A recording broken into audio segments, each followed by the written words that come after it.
Hi, it's me again with Corel tips and tricks. Somebody sent me this file and there's some really strange stuff going on with it. This is an SVG on 0. This is evidently so the I don't have your font, so it substituted a font. And also change your duplicate distance to 0, 0. You'll be a lot happier. So what I did is just started a new page and I did it, and I put white behind the name. But sadly enough, you can't put that name into this because that SVG is just messing it up. And I've enlarged it a little bit, and I'm going to set my nudge factor on 8 inches, and I'm going to make a duplicate of this. I'm going to recreate this because I couldn't get it to work. And if you look, even the hairline of it or the outline of it is an SVG, and I've never seen it. So I'm going to create a new one. And I'm going to do it with the Smart Fill tool. And I'm going to get my eyedropper and I'm going to use your colors. So I'm going to put black and everything else that's black or should be black. And then I'm going to get, and so if you've got a particular color, this should work.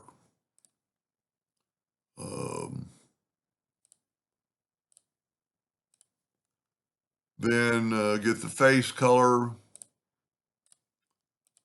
Now, a couple of things we could do. If we look, if you want the white, which I'm thinking you would on a sticker, I'm pretty sure this is for a sticker. Everything, just a little quicker thing. So everything that's yellow is see-through. But what we could do is take a rectangle and draw a rectangle around the Minnie Mouse. Fill the rectangle in with this color, move it over, take the Smart Fill tool and get the white and put it in there, move it back. I'm nudging the whole time. Now I'm going to go object order backup page.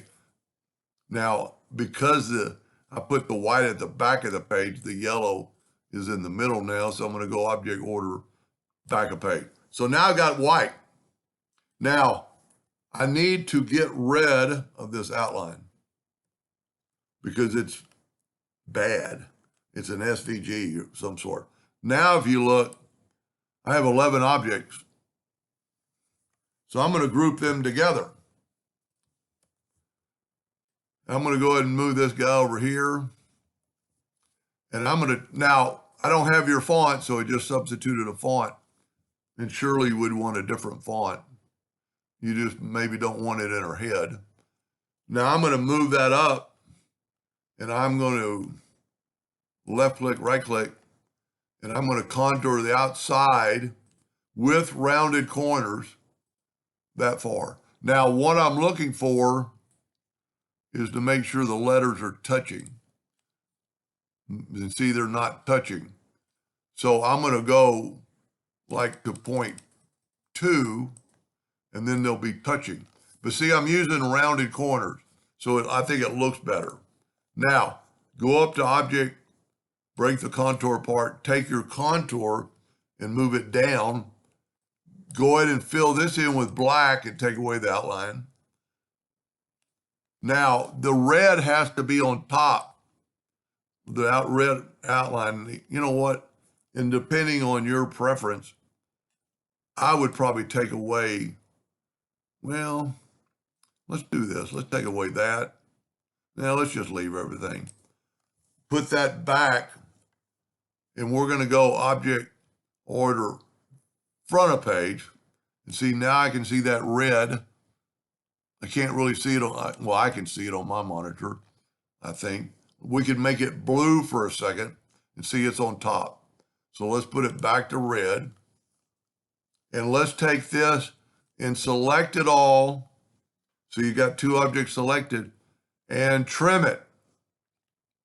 Now, when we do that, we want to take away this cut line in a minute, but we can move that down and there's your word. Now, I guess I got rid of the yellow box.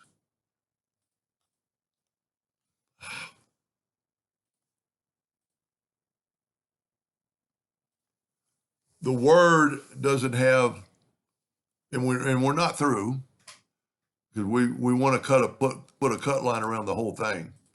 I'm going to make the yellow box a little bit bigger. So now I can take this, use the boundary tool, and I'm going to nudge that over, and then I'm going to contour to the outside just like 0.1.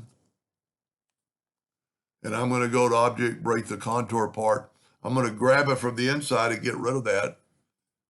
Now we want to get rid of that line, and we're going to do this right here. Now that is somehow I must have jigged something. I must have moved it just a hair because that's off on this side. Let me back up here. See, it did. I moved it just a little bit. So now you have a cut line, and that ought to be about appropriate. And so you can see her ears through the letters. Now, the only other thing you could do would be to put a white background on the letters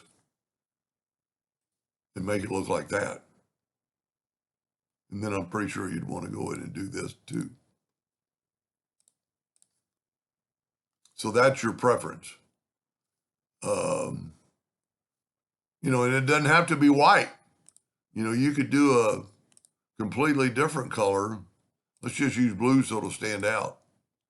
Of course, you wouldn't want to do that, probably. But you get the idea. And, your text doesn't have to be white, doesn't have to be black. Your text could be, it's going to be hard to grab. And really, we don't want that line there anymore. I'm trying to grab the text. And see, that's the white around it. And that's maybe what you want. But you could make your text light blue. Then put this back. So you don't have to use a black text. And of course, I would want to fill in that one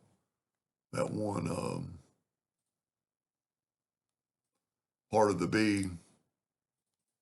Whoop. Well, we got rid of something somewhere. But anyway, I wonder where that went. Because it was there a while ago. There it is. So you could just fill that in with white. Or make it, like before, any color. The only thing I can just strongly suggest is move this out of the way and take away that outline. Whoop. So you could select it. You could select it and go no outline because you don't want a double cut line. And see, this way you would have some clear sticker or whatever color the sticker is. I kind of like it because you can see her ears through it. Maybe you would want to make it smaller. Anyway, I hope that helped. It wasn't too confusing. It sounded a little confusing to me. Hope that helped. Thank you for watching.